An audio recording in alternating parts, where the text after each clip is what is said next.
धुलिया में आयोजित नासिक संभागीय राजस्व खेल प्रतियोगिताएं एंकर धुले में आयोजित की जाती हैं। इस अवसर पर धुले जिले के संरक्षक मंत्री जय कुमार रावल ने ध्वजारोहण और खेल ज्योति प्रज्वलित कर खेल प्रतियोगिताओं की शुरुआत की। नासिक संभागीय आयुक्त प्रवीण गेडाम, अंतर्राष्ट्रीय ओलंपियन कविता राउत, धूलिया ग्रामीण के विधायक राम भदाने, सकरी विधायक मंजुला गवित, राजस्व अधिकारी और कर्मचारी उपस्थित थे। 3 दिवसीय राजस्व खेल प्रतियोगिता में नासिक डिवीजन के 650 एथलीटों ने भाग लिया है और विभिन्न आउटडोर खेलों में राजस्व खेल प्रतियोगिता 3 दिनों तक आयोजित की जाएगी। 33 खिलाड़ियों ने इस प्रतियोगिता में सहभाग लिया है। खेलना शरीर तंदुरुस्त बनाने के लिए जरूरी है।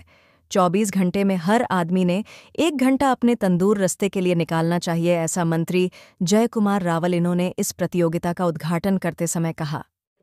24 तासामधनं 1 तास हे आपल्या आरोग्यासाठी आपण दिलंच पाहिजे आणि दिलं नाही तर पश्चाताशिवाय दुसरं काही आपल्याला राहणार नाही।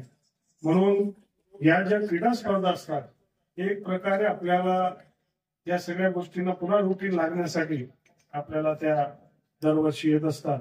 मला आनंद आहे की ज्या प्रकारचं संचलन आपण केलं, मी आठवण करतो, मलाही उत्सुकता होती आमची टीम कशी करेल, कारण त्यांचं प्रॅक्टिस आहे का नाही, परंतु सुंदर आपण संचलन केलं। प्रत्येक टीमची प्रॅक्टिस होती। मला वाटतं काही महिने काही दिवस आपण या सगळ्या प्लॅनिंग मध्ये आपण घेतलेलं आहे। त्याचबरोबर पापळकर साहेब म्हटले बा संध्याकाळी सांस्कृतिक कार्यक्रम होणार आणि प्रत्येकाला 45 मिनिटं दिलेत, म्हणजे काही ना काही तयारी प्रत्येकाची असेल। शक्य झालं तर मी येईल, नाही तर मग आपल्याला व्हिडिओवर लाईव्ह वर पाहिजे कसे कसे आपले कार्यक्रम चालू आहे, कोणाकोणामध्ये काय काय कलाकार तुमच्या ऑफिस आर्टच्या पलीकडे आहेत, ते सुद्धा महत्वाचं आहे। मी मनापासून आनंद व्यक्त करतो की एक तणावमुक्त जीवनासाठी, एक डिसिप्लिन जीवनासाठी या स्पर्धा महत्वाच्या आहे।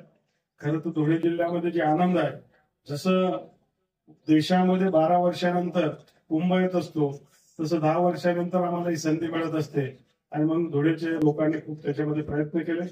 मी आमदारांचं मनापासून अभिनंदन करेल। Speed news Bharat.